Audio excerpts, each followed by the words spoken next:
السلام علیکم ورحمۃ اللہ وبرکاتہ۔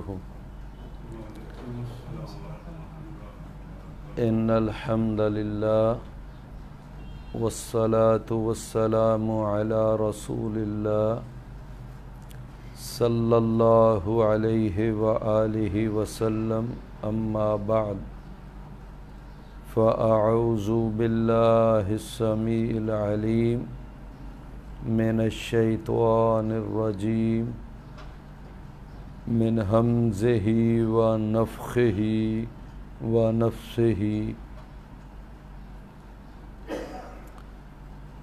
بسم اللہ الرحمن الرحیم۔ حامیم تنزیل الکتاب من اللہ العزیز الحکیم۔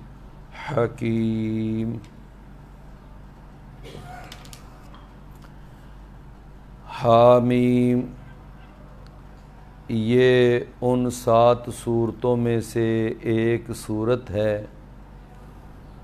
جو حامیم کے حروف مقطعات سے شروع ہوتی ہے۔ سورۃ الاحقاف اس سورت کا نام ہے۔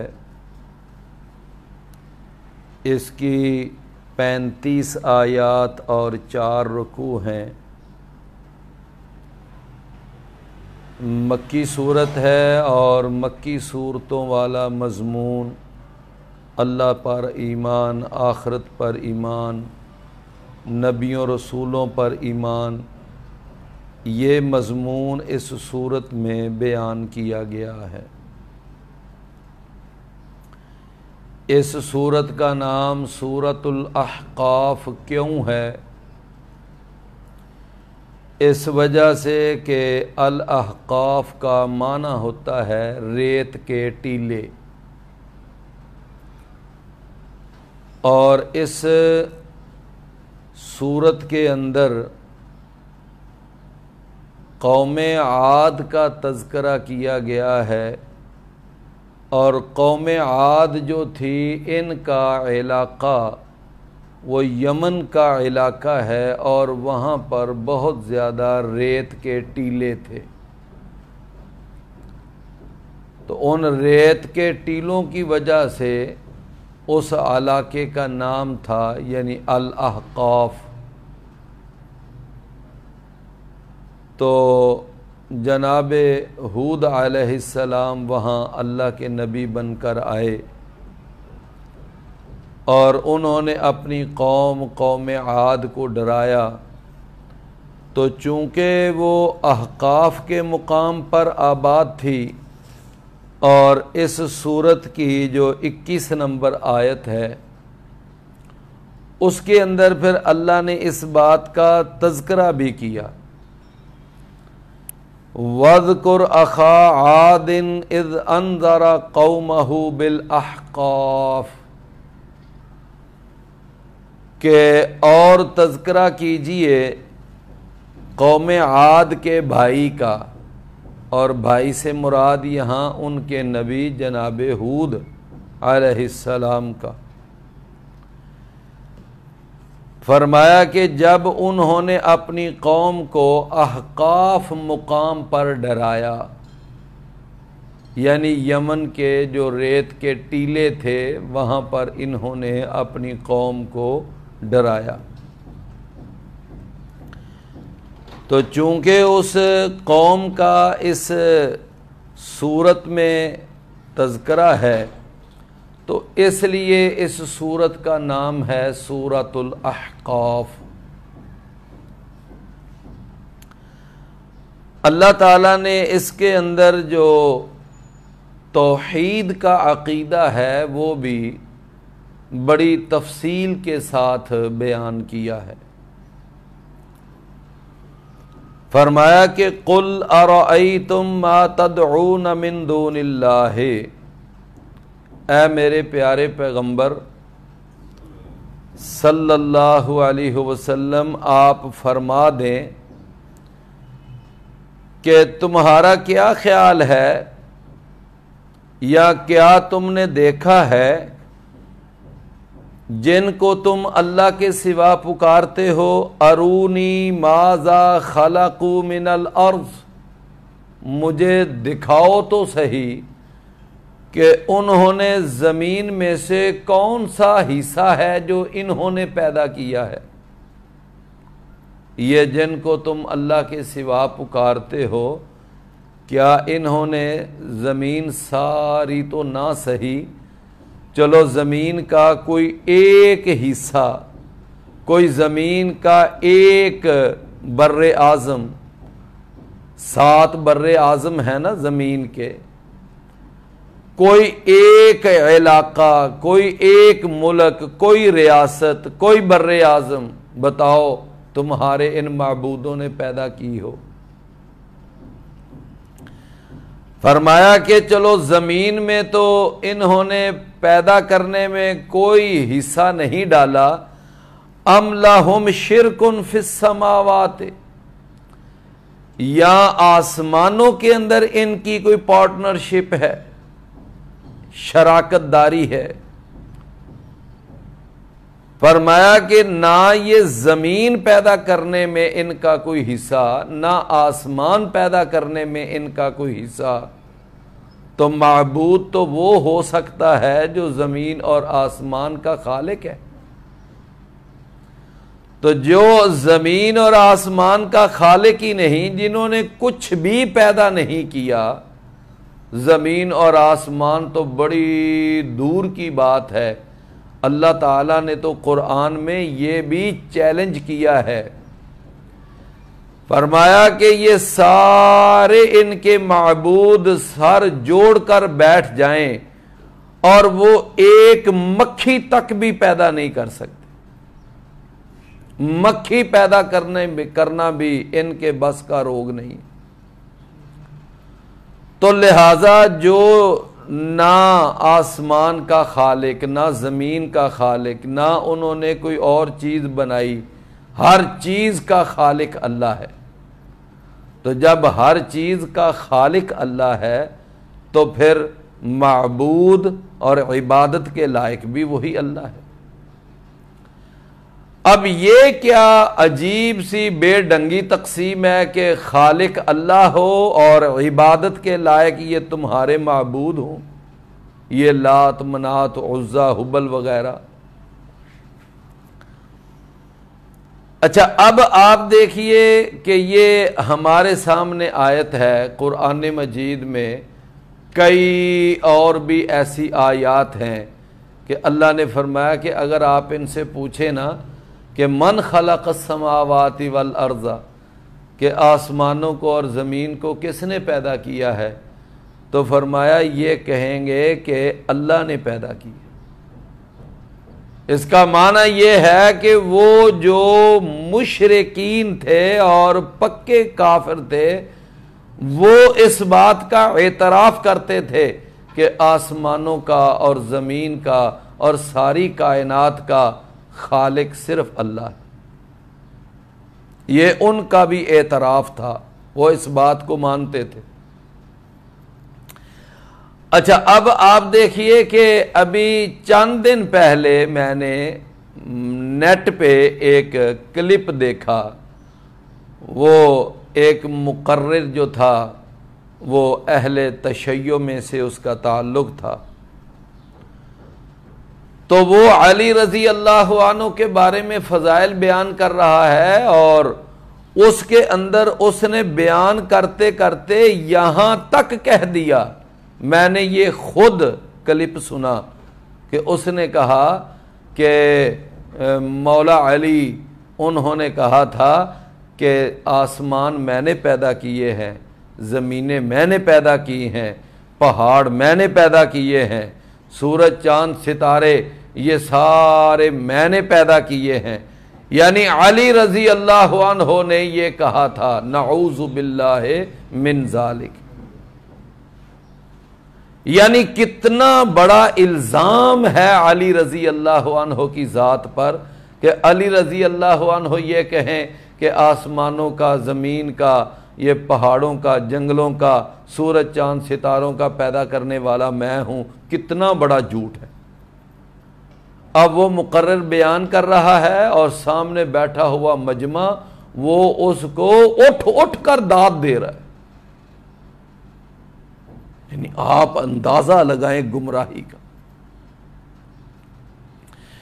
اور اس کے علاوہ آگے اس نے علی رضی اللہ عنہ کے فضائل بیان کرتے کرتے نعوذ باللہ یہاں تک کہہ دیا کہ جب محمد صلی اللہ علیہ وسلم معراج پر گئے تھے تو اللہ تعالیٰ سے جب وہ عرش پر جا کر ملے، درمیان میں پردہ تھا، تو بس اس وقت ایک سیب تھا جو پردے سے آگے ہاتھ بڑھا کر وہ کسی نے دکھایا، اور پھر وہ سیب واپس کر لیا، کہا کہ نہیں یہ سیب جو ہے نا یہ آپ کو ابھی نہیں کھلایا جائے گا۔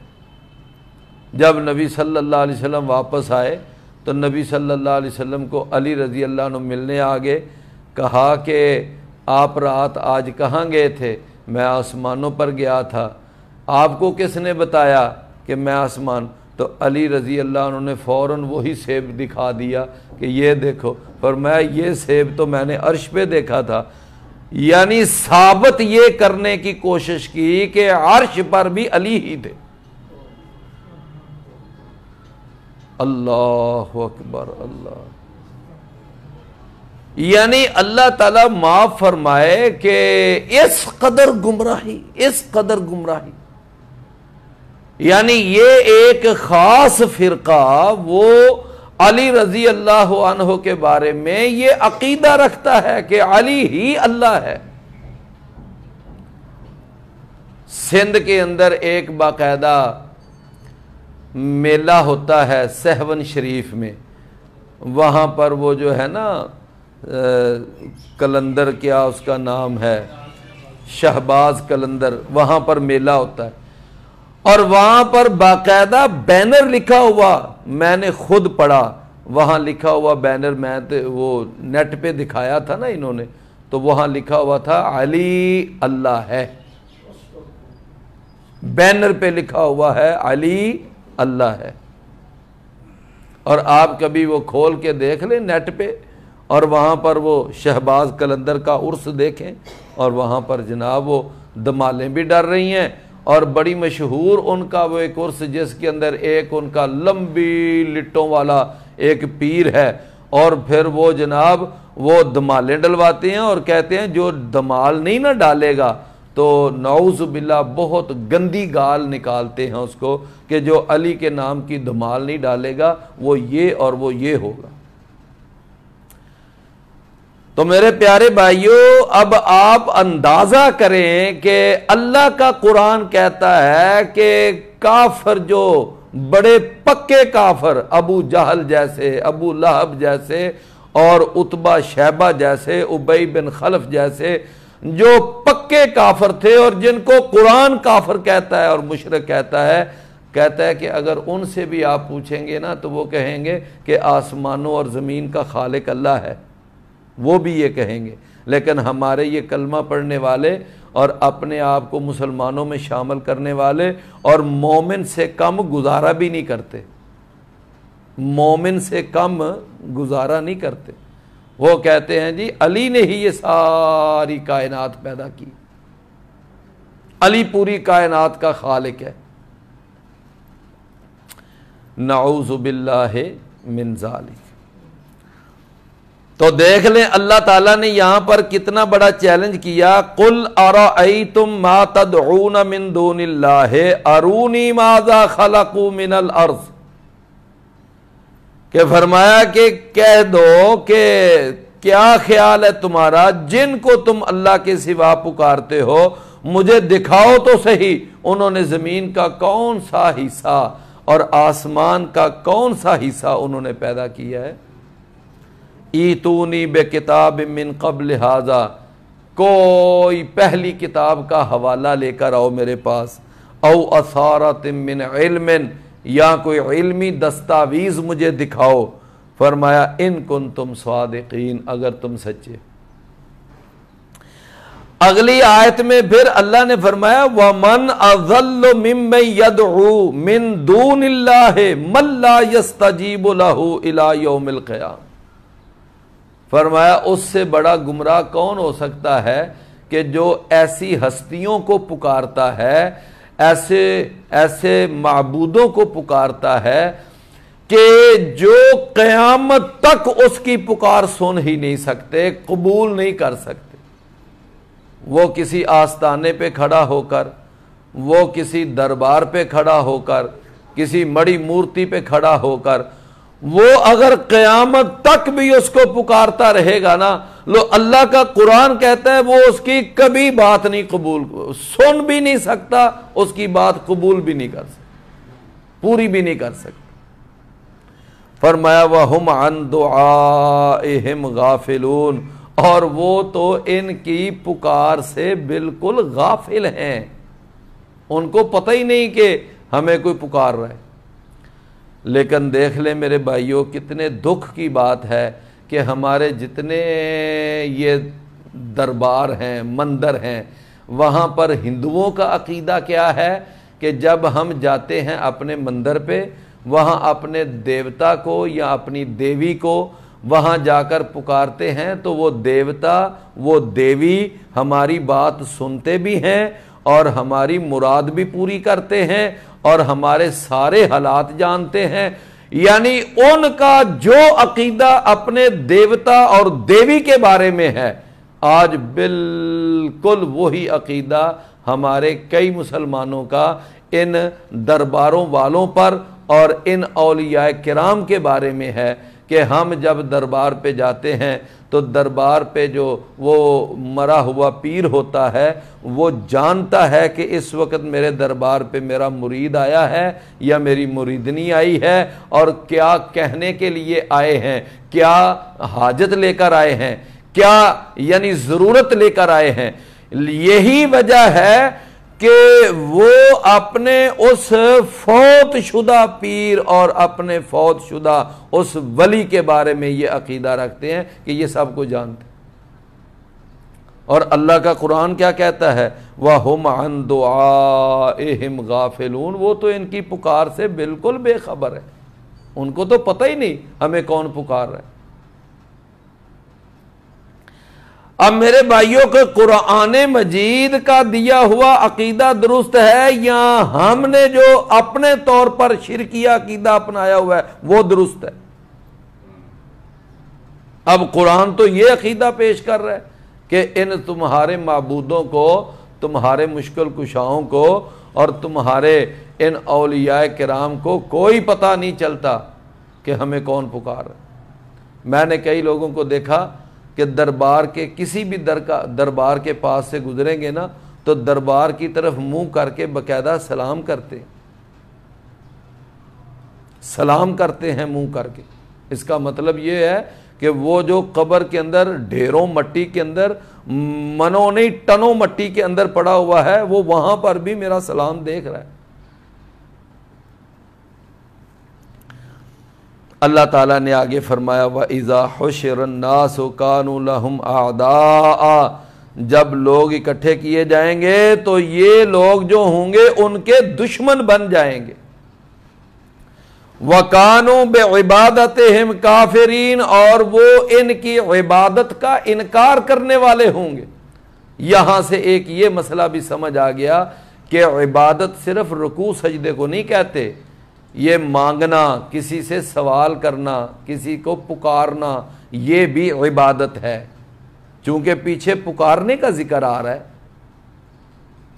اس کا معنی کہ جو آدمی اللہ کے سوا کسی اور کو مشکل کشائی کے لیے، حاجت روائی کے لیے یا کسی اور کو اپنی مدد کے لیے پکارتا ہے کہ یا فلاں مدد، یا فلاں مدد، یا فلاں مدد، اس کا معنی یہ ہے کہ یہ اس کو پکار رہا ہے، اس کی عبادت کر رہا ہے، اور جس کو پکار رہا ہے وہ اس کا معبود ہے۔ وَكَانُوا بِعِبَادَتِهِمْ كَافِرِينَ، اور وہ ان کی عبادت کا انکار کریں، تو یہ غیر اللہ کو پکارنا، یہ غیر اللہ کی عبادت ہے۔ آگے پھر اللہ تعالیٰ نے ارشاد فرمایا، یہ 9 نمبر آیت ہے، قُلْ مَا كُنْتُ بِدْعًا مِّنَ الرُّسُلِ، اے نبی فرما دو کہ میں رسولوں میں کوئی نیا رسول تو نہیں ہوں۔ مطلب یہ ہے کہ مجھ سے پہلے جتنے رسول آئے، جناب موسیٰ علیہ السلام، جناب عیسیٰ علیہ السلام، جناب ابراہیم، جناب اسماعیل، جناب اسحاق، جناب یونس، جناب داؤد، تم ان کو نبی رسول مانتے ہو، تو مجھے نبی رسول ماننے میں کیا امر مانے ہے؟ مجھے کیوں نہیں اللہ کا نبی مانتے؟ ما کنت بدعا من الرسل، میں کوئی انوکھا رسول تو نہیں، جس طرح پہلے رسول آئے اس طرح میں بھی ایک رسول ہوں، جیسے ان کو مانتے تھے ایسے مجھے بھی مانو۔ فرمایا وما ادری ما یفعل بی ولا بکم، اور میں نہیں جانتا کہ میرے ساتھ یا تمہارے ساتھ کیا حشر کیا جائے گا، ان اتبع الا ما یوحى الی، نہیں میں پیروی کرتا مگر اسی کی جو میری طرف وحی کی جاتی ہے، وما انا الا نذیر مبین، اور نہیں ہوں میں مگر واضح ڈرانے والا۔ نبی کریم صلی اللہ علیہ وسلم واضح طور پر ڈرانے والے، آپ نے ایک ایک بات لوگوں کے سامنے کھل کر بیان کی۔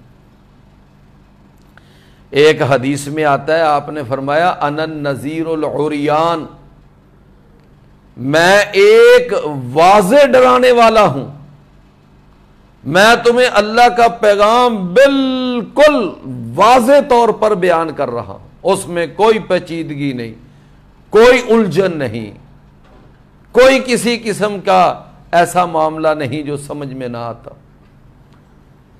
فرمایا کہ قُلْ أَرَأَيْتُمْ إِنْ كَانَ مِنْ عِنْدِ اللَّهِ وَكَفَرْتُمْ بِهِ، کہہ دیجئے تمہارا کیا خیال ہے اگر یہ قرآن اللہ کی طرف سے نازل شدہ ہوا اور یہ محمد کریم صلی اللہ علیہ وسلم اللہ کے سچے نبی ہوئے، وَكَفَرْتُمْ بِهِ، اور تم نے اس کا انکار کر دیا، وَشَاهِدَ شَاهِدٌ مِّن بَنِي اسرائیل، اور بنی اسرائیل میں سے ایک گواہی دینے والے نے گواہی بھی دے دی ہے، بنی اسرائیل میں سے ایک گواہی دینے والے نے گواہی بھی دے دی ہے کہ یہ اللہ کا سچا رسول ہے اور یہ قرآن اللہ کی سچی کتاب ہے۔ فآمنا، پس وہ تو ایمان لے آیا۔ اس آیت کے اندر جو اللہ نے یہ فرمایا نا کہ بنی اسرائیل میں سے ایک گواہی دینے والے نے گواہی دے دی ہے اس کے مثل پر اور وہ ایمان لے آیا، تو اس گواہی دینے والے سے کون سا گواہی دینے والا فرد مراد ہے؟ اس سے مراد ہیں جناب عبداللہ بن سلام رضی اللہ عنہ۔ یہ ایک یہودی عالم تھے اور بہت بڑے عالم تھے یہودیوں کے۔ اللہ کے نبی صلی اللہ علیہ وسلم جب مدینہ تشریف لائے تو کہتے ہیں میں نے آپ کا چہرہ دیکھ کر ہی اندازہ لگا لیا تھا کہ یہ اللہ کا سچا نبی ہے، یہ جھوٹا نبی نہیں ہو سکتا۔ کہتے ہیں میں نے فیس ریڈنگ، کہتے ہیں نا فیس ریڈنگ، چہرہ پڑھ لینا، تو میں نے آپ کی فیس ریڈنگ سے ہی یہ اندازہ لگا لیا تھا کہ یہ اللہ کا سچا رسول ہے۔ اور اس کے بعد ایک دفعہ عبداللہ بن سلام نبی کریم صلی اللہ علیہ وسلم کے پاس 3 سوال لے کر آئے، کہتے ہیں کہ میں آپ سے 3 سوال کروں گا اور ان 3 سوالوں کا جواب سوائے نبی کے رسول کے اور کوئی نہیں دے سکتا، اگر آپ نے میرے ان 3 سوالوں کا جواب دے دیا میں مان جاؤں گا کہ آپ اللہ کے سچے رسول۔ آپ نے فرمایا کون سے سوال ہیں؟ اس نے پہلا سوال یہ کیا عبداللہ بن سلام نے رضی اللہ عنہ کہ آپ یہ بتائیں کہ یہ بچہ پیدا ہوتا ہے، کبھی اس کی مشابہت ماں پہ ہوتی ہے، کبھی اس کی مشابہت باپ پہ ہوتی ہے، ایسا کیوں ہوتا ہے؟ تو نبی صلی اللہ علیہ وسلم نے جواب دیا کہ خامند اور بیوی، ماں اور باپ، ان دونوں میں سے جس کا پانی غالب آ جائے بچے کی مشابہت اسی پہ چلی جاتی۔ دوسرا سوال اس نے یہ کیا کہ آپ یہ بتائیں کہ سب سے پہلی مہمان نوازی جو اہل جنت کو دی جائے گی، سب سے پہلی مہمان نوازی وہ کون سی ہوگی؟ تو نبی صلی اللہ علیہ وسلم نے فرمایا کہ وہ مچھلی کا جگر ہوگا جو اہل جنت کو سب سے پہلی مہمان نوازی کے طور پر کھلایا جائے گا۔ اب وہ مچھلی کیا ہوگی، مچھلی کا جگر کیسا ہوگا، اب جنت کے اندر نعمت وہ تو اللہ ہی بہتر جانتا۔ تیسرا سوال یہ اس نے نبی صلی اللہ علیہ وسلم نے فرمایا نا مچھلی کا جگر ہوگا۔ اچھا، کہنے لگے آپ کی 2 سوال بالکل ٹھیک آپ نے جواب دیا، اب میرا تیسرا سوال یہ ہے کہ قیامت کی نشانیوں میں سے جو سب سے بڑی اور سب سے وہ فائنل نشانی ہوگی وہ کیا ہوگی، اور اس کے بعد بالکل قیامت؟ تو نبی صلی اللہ علیہ وسلم نے جواب دیا کہ مغرب سے ایک آگ نکلے گی اور وہ آگ جو ہے وہ سب کو اکٹھا کرتی چلی جائے گی، لوگ میدان محشر کی طرف اکٹھے ہوتے جائیں گے۔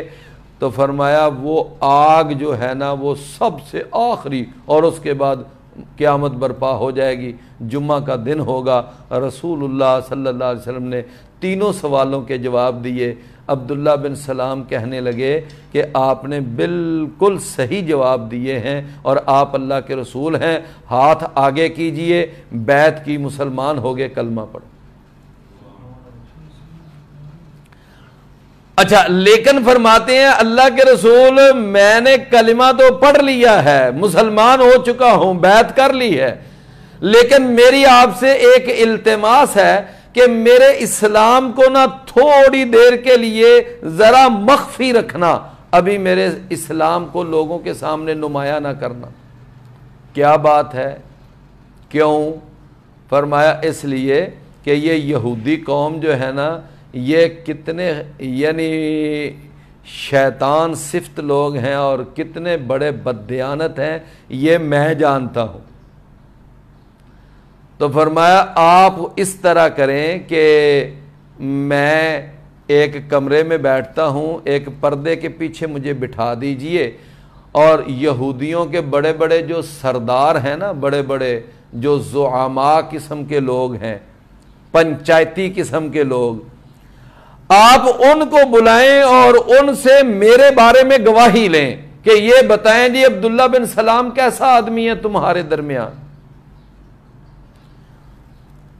اللہ کے رسول صلی اللہ علیہ وسلم نے پیغام بھیجا، یہودی اتنا تو کم از کم احترام کرتے تھے کہ نبی صلی اللہ علیہ وسلم کے پیغام پر وہ یہودی آ گئے، سامنے بیٹھے، کہنے لگے اچھا بتاؤ کہ تمہارے اندر یہ جو عبداللہ بن سلام ہے یہ کیسا آدمی ہے؟ ابھی ان یہودیوں کو نہیں پتا تھا کہ عبداللہ بن سلام مسلمان ہو چکا ہے، اس نے کلمہ پڑھ لیا، ان کو نہیں پتا تھا۔ تو وہ یہودیوں کے سردار کہنے لگے کہ یہ تو یعنی سیدن، یہ ہمارا سردار ہے، سیدنا و ابن سیدنا، ہمارا سردار ہے، اس کا باپ بھی ہمارا سردار، اور یہ ایک بہت عظیم انسان ہے، اس کا باپ بھی بڑا عظیم تھا، اس کا دادا بھی بڑا عظیم تھا، یہ تو بہت عظیم انسان ہے۔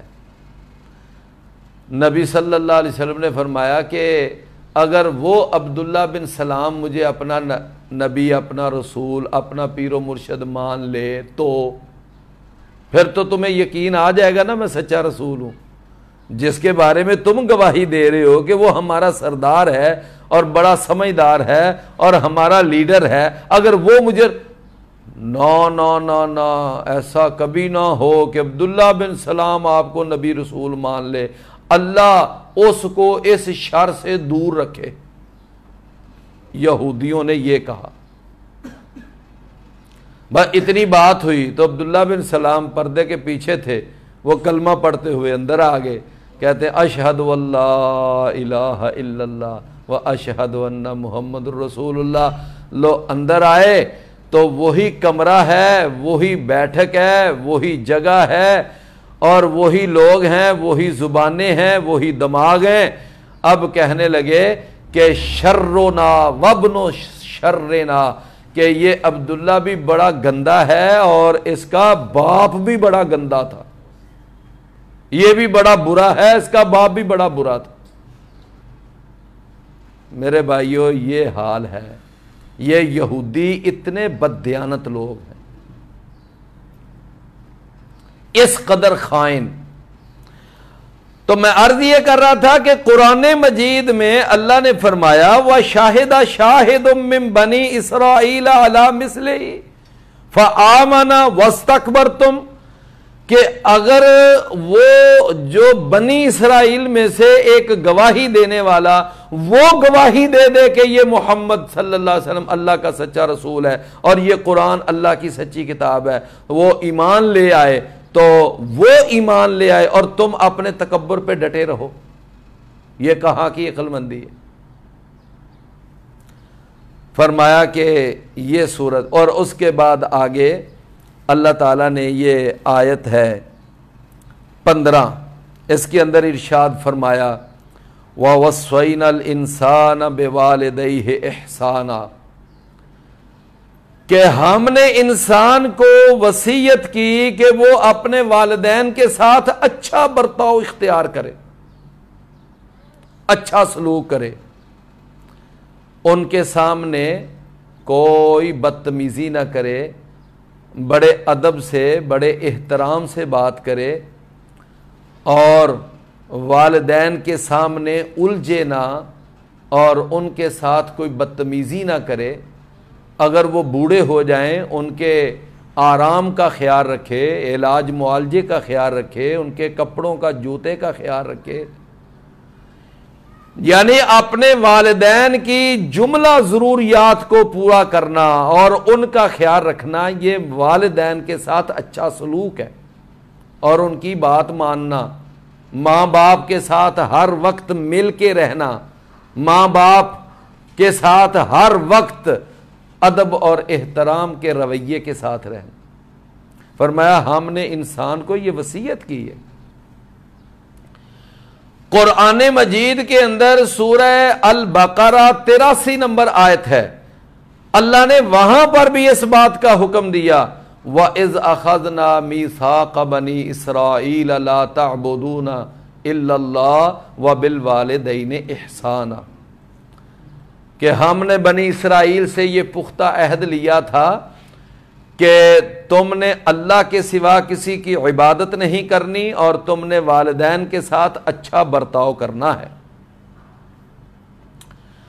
پھر سورہ النساء اور 36 نمبر آیت میں بھی یہی حکم دیا، فرمایا کہ وَاعْبُدُوا اللَّهَ وَلَا تُشْرِكُوا بِهِ شَيْئًا وَبِالْوَالِدَيْنِ إِحْسَانًا، کہ اللہ کی عبادت کرو اور اللہ کے ساتھ کسی کو شریک نہ بناؤ اور والدین کے ساتھ اچھا سلوک کرو۔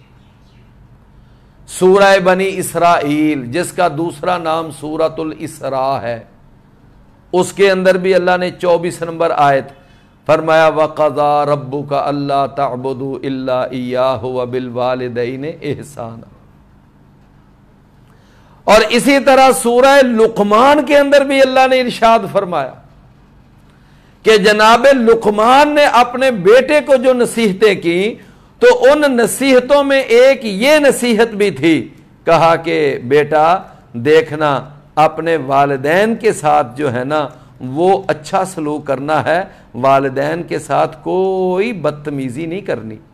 یہ جناب لقمان نے بھی اپنے بیٹے کو جو نصیحتیں کی ان میں سے ایک نصیحت یہ ہے۔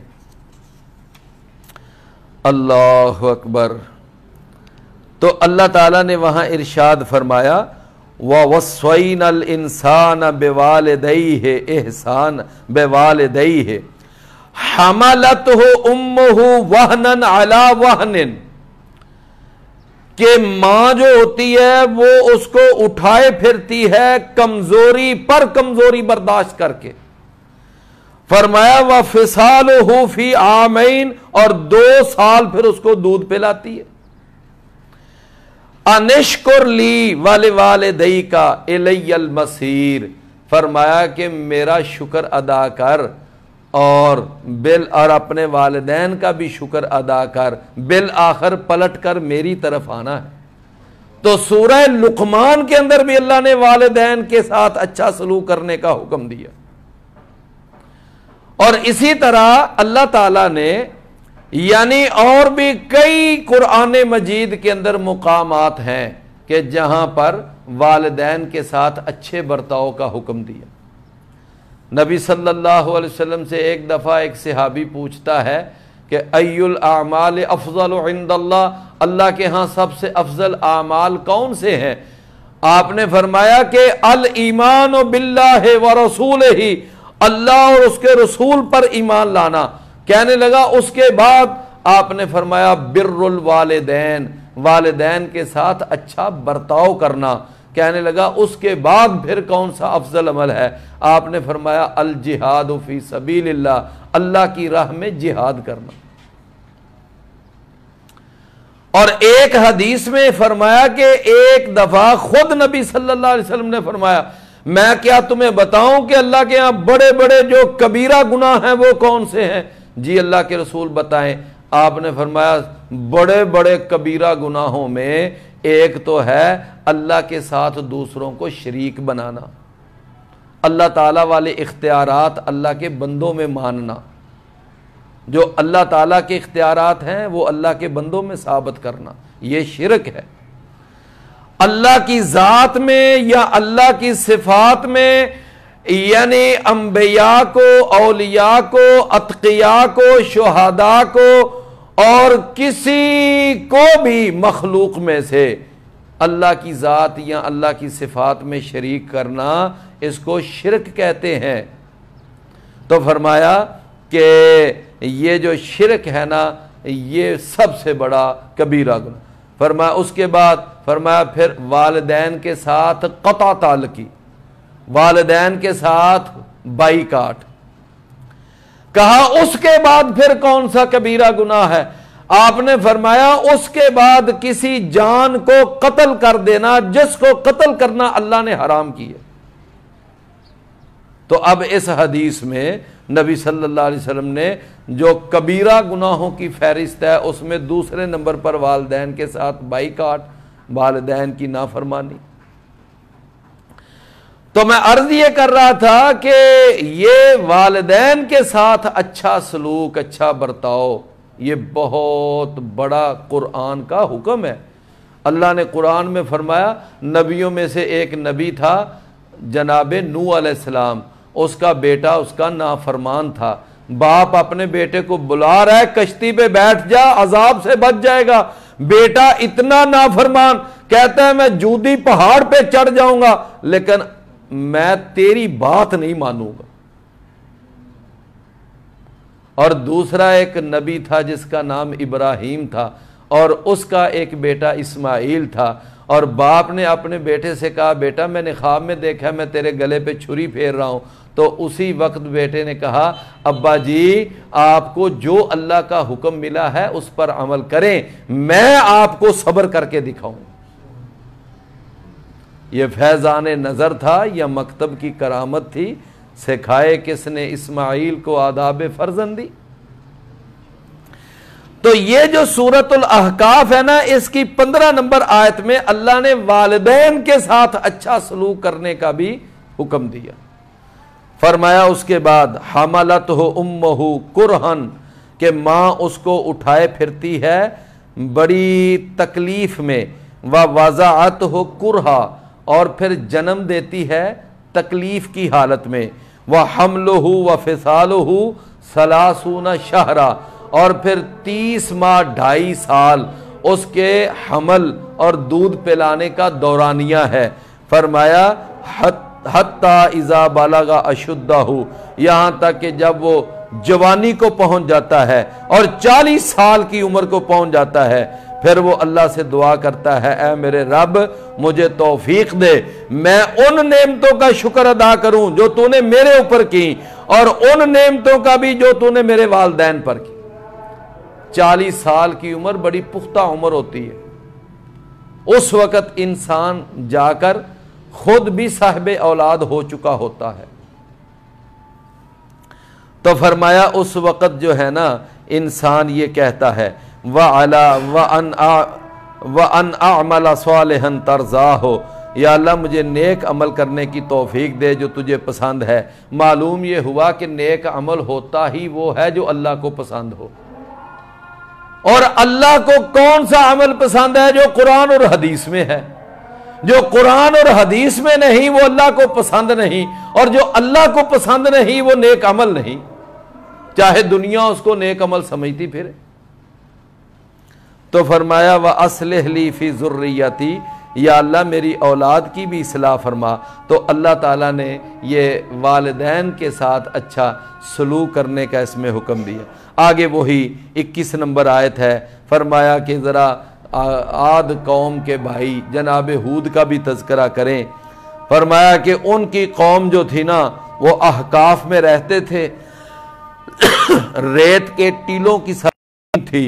فرمایا تو نبی نے آ کر پھر ان کو سمجھایا، اس نے کہا کہ انی اخا اللہ تعبدوا الا اللہ، اللہ کے سوا کسی کی عبادت نہ کرو، میں ڈرتا ہوں کہ اگر تم اس شرک پر ڈٹے رہے تو اللہ کا عذاب آئے گا تمہارے اوپر۔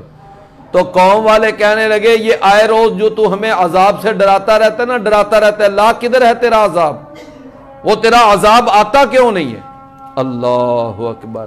پھر میرے بھائیو اللہ کا عذاب آیا، اور عذاب کیسا آیا؟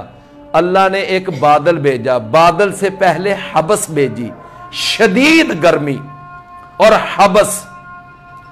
پھر اللہ نے بادل بھیجا، اور بادل بھی ان کی آبادی پر نہیں، ذرا تھوڑا سا ہٹ کر، اور جس وقت وہ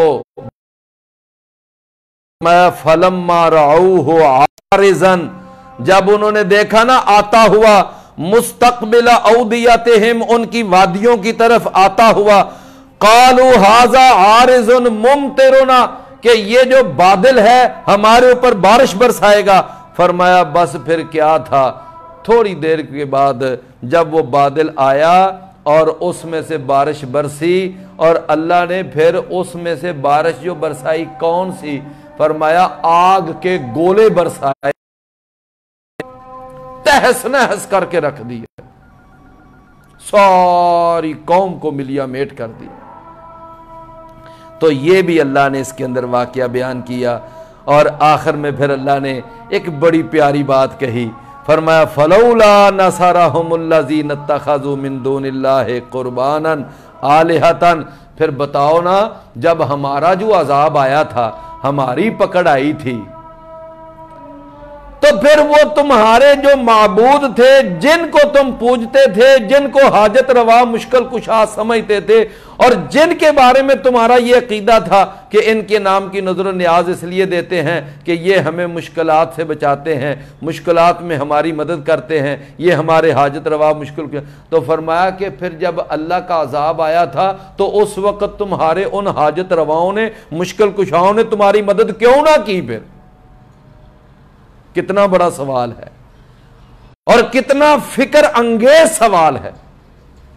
آج بعض لوگ ہیں نا وہ کہتے ہیں کہ علی مشکل کشا، تو ہم صرف ان بھائیوں کو سمجھانے کے لیے کہتے ہیں کہ بھئی اگر علی مشکل کشا تھے تو علی رضی اللہ عنہ کے اوپر جب قاتلانہ حملہ ہوا 20 رمضان کو، اور آپ فجر کی نماز پڑھنے کے لیے مسجد کوفہ میں جا رہے ہیں اور قاتل دروازے کے پیچھے، تو علی رضی اللہ عنہ اپنے آپ کو اس قاتل کے قاتلانہ حملے سے تو بچا نہ سکے، اور پھر ان کا سارا خاندان خانوادہ کربلا کے میدان میں کٹ گیا، شہید ہو گیا، تو انہوں نے اپنے ان خاندان والوں کو تو وہاں پر نہ بچایا، ان کی تو مشکل کشائی نہ کی، اور تم کہتے ہو کہ جنگل پہاڑ دیتے ہیں نادے علی علی، مشکل میری کو حل کر دو مشکل کشا علی، اور ادھر یہ کہنا کہ علی مشکل کشا ہیں۔ بھائی اگر علی مشکل کشا ہیں تو پھر انہوں نے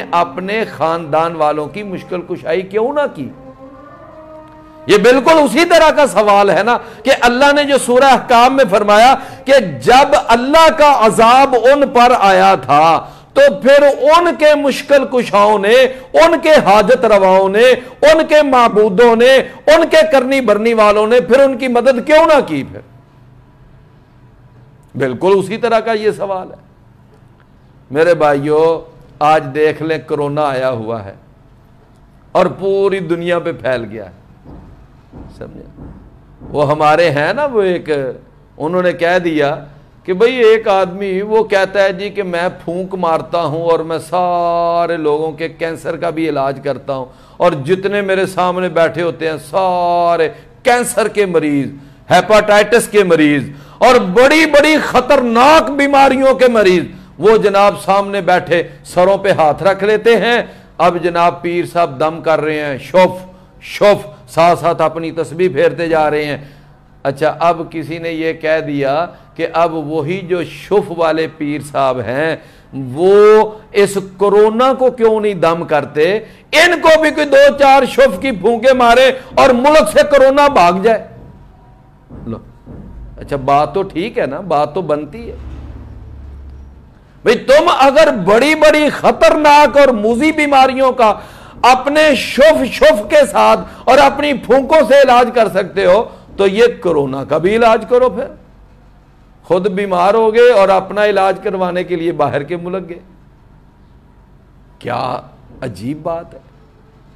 تو میرے بھائیوں, عقیدہ توحید کمال کا عقیدہ ہے. اللہ سب کو عقیدہ توحید عطا فرمائے اور اللہ موت دے تو عقیدہ توحید پر.